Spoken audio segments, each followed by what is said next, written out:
Assalamualaikum warahmatullahi wabarakatuh. Perkenalkan saya Helian Diani dari kelas Insight. Di sini saya akan mempresentasikan hasil ujian praktik RL dengan judul implementasi algoritma Q-learning pada Maze Environment Plans khusus dan sederhana dalam menemukan jalur optimal.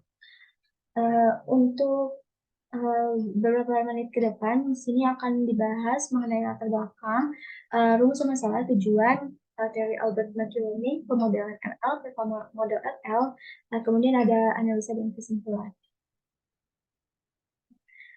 Untuk latar belakang, RL merupakan cabang dari AI yang mana menghendaki pertukaran state action reward antara agent dan environment sehingga agent mempelajari keputusan-keputusan yang diambil pada saat interaksi dengan lingkungan.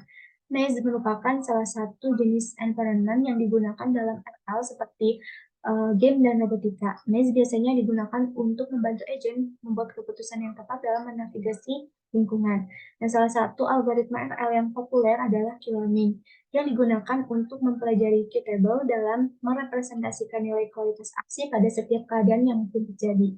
Dengan demikian, pada mini project kali ini, saya memilih algoritma Q-learning pada Maze Environment versus Zombie sehingga zombie atau agent ini dapat menentukan jalur optimal untuk mencapai tujuannya, yaitu mendapatkan brain dengan menghindari obstacle-obstacle yang ada, yaitu plants.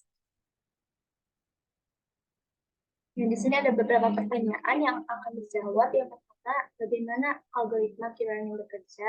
Bagaimana pemodelan environment maze plants versus zombie? Kemudian, apakah algoritma Q-learning mampu menentukan jalur optimal? Dan bagaimana performa algoritma Q-learning pada maze environment?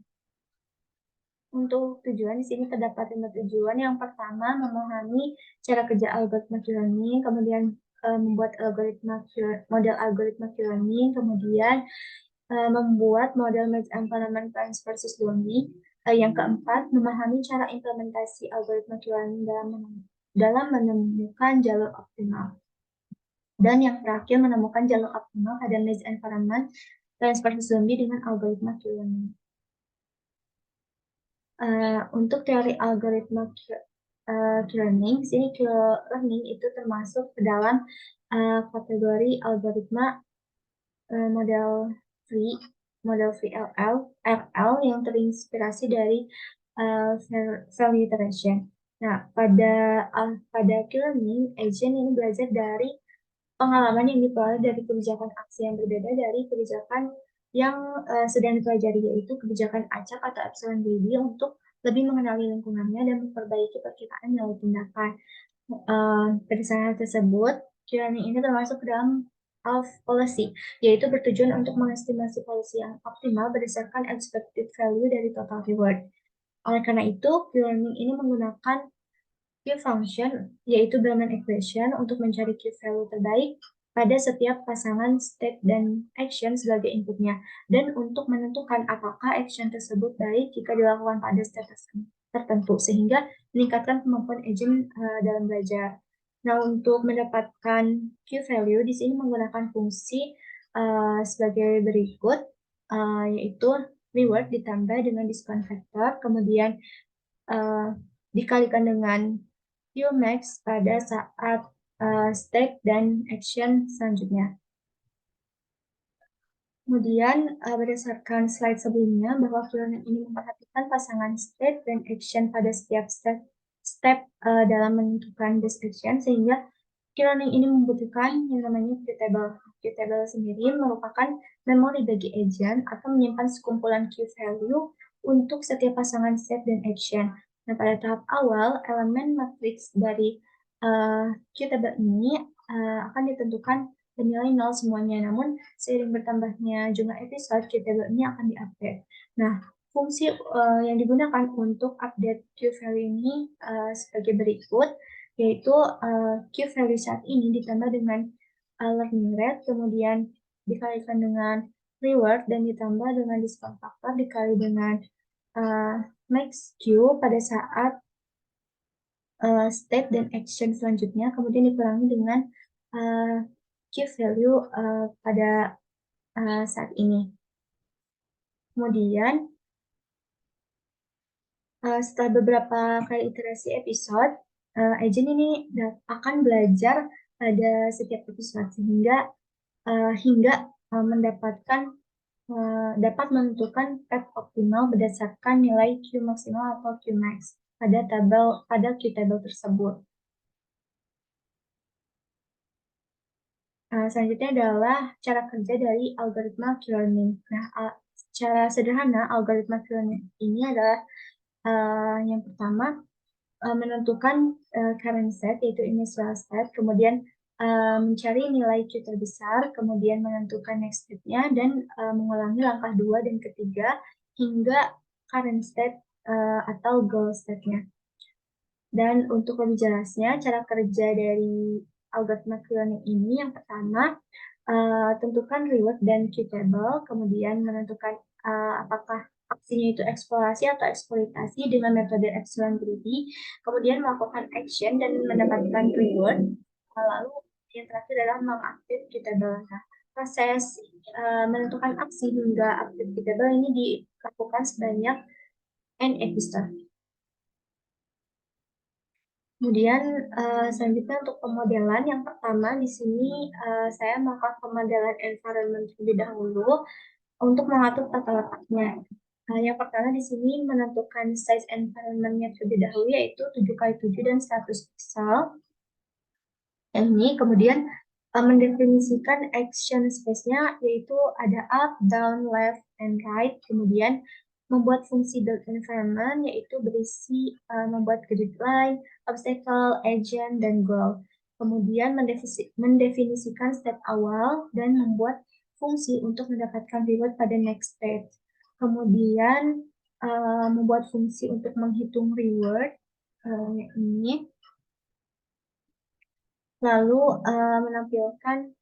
membuat fungsi untuk menampilkan jalur yang ditemukan. Oke, berikut adalah hasil dari environment tanpa algoritma.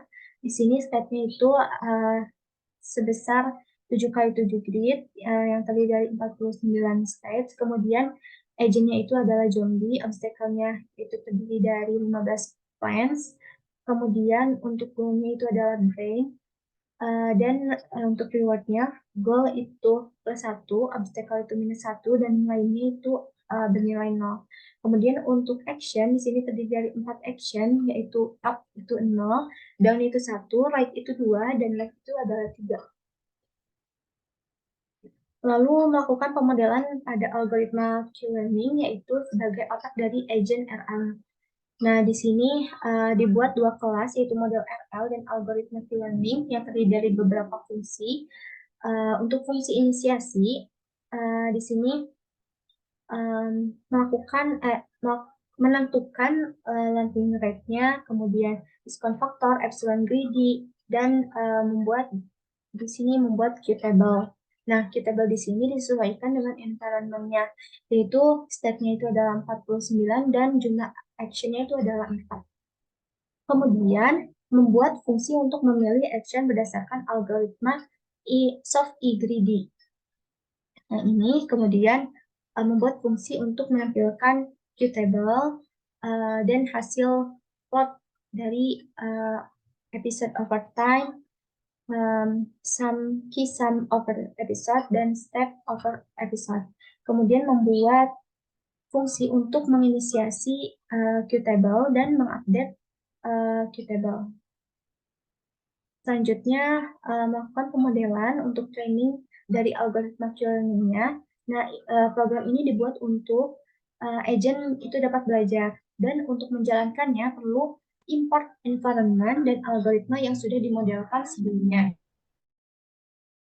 Nah, untuk yang pertama, di sini membuat fungsi train dengan menentukan episodenya, yaitu sebanyak 700. Kemudian menampilkan success time, running time, dan success rate-nya. Kemudian menampilkan final route,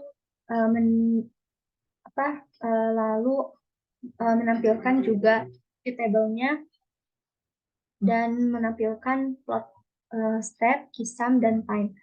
Kemudian yang terakhir mendeklarasikan environment serta Q-table, kemudian menginputkan action dan juga state-nya untuk memanggil algoritma Q-learning melakukan training. Selanjutnya untuk performa dari algoritma Q-learning, di sini setelah agent belajar atau melakukan training selama 39 detik, zombie atau agent ini dapat menemukan jalur optimal dengan route terpendek, yaitu sebanyak 9 steps, dan sukses time-nya sebanyak 562 kali atau 80,29% dengan jalur terpanjangnya untuk melakukan eksplorasi itu sebanyak 80 steps. Kemudian untuk 9 steps yang di sini adalah steps yang ada di sini. Nah, untuk 9 step ini itu didapatkan dari Q Qmax pada Q table yang ini. Kemudian berdasarkan plot dari time di sini, proses training itu dilakukan sebanyak 700 episode dan membutuhkan waktu selama 39 detik. Kemudian berdasarkan plot steps dan sum dari Q value di sini, awalnya agent melakukan eksplorasi terlebih dahulu, kemudian melakukan eksploitasi. Nah, eksploitasi itu dilakukan pada episode ke 100, kira-kira ke 100, karena terlihat dari steps maupun key value ini yang mulai konvergen. Nah, ketika agent melakukan eksplorasi, maka stepnya itu sangat tinggi. Kemudian untuk key value-nya itu rendah. Sebaliknya, ketika agent melakukan eksploitasi, untuk nilai steps-nya itu rendah dan key value-nya juga mulai naik, mulai tinggi. Oke, untuk kesimpulannya yang bisa didapatkan, pada algoritma Q-learning, agent mempelajari key table yang telah terupdate setiap episode. Kemudian berdasarkan key table, dipilihlah pasangan action dan step yang maksimal atau Qmax, sehingga didapatkanlah jalur optimal. Nah, hal itu terbukti pada hasil training yang saya lakukan, yaitu ketika zombie mampu menemukan jalur optimal, yaitu sebanyak 9 steps, untuk mendapatkan brain dan membutuhkan waktu selama 39 detik pada ukuran environment 7x7. Selain itu, performa yang dihasilkan juga cukup baik dengan success time-nya sebanyak 562 kali dan success rate-nya sebesar 80,29% yang dilakukan pada 700 episode. Oke, mungkin sekian yang dapat saya sampaikan. Mohon maaf atas kekurangannya. Wabillahi taufiq wal hidayah. Wassalamualaikum warahmatullahi wabarakatuh.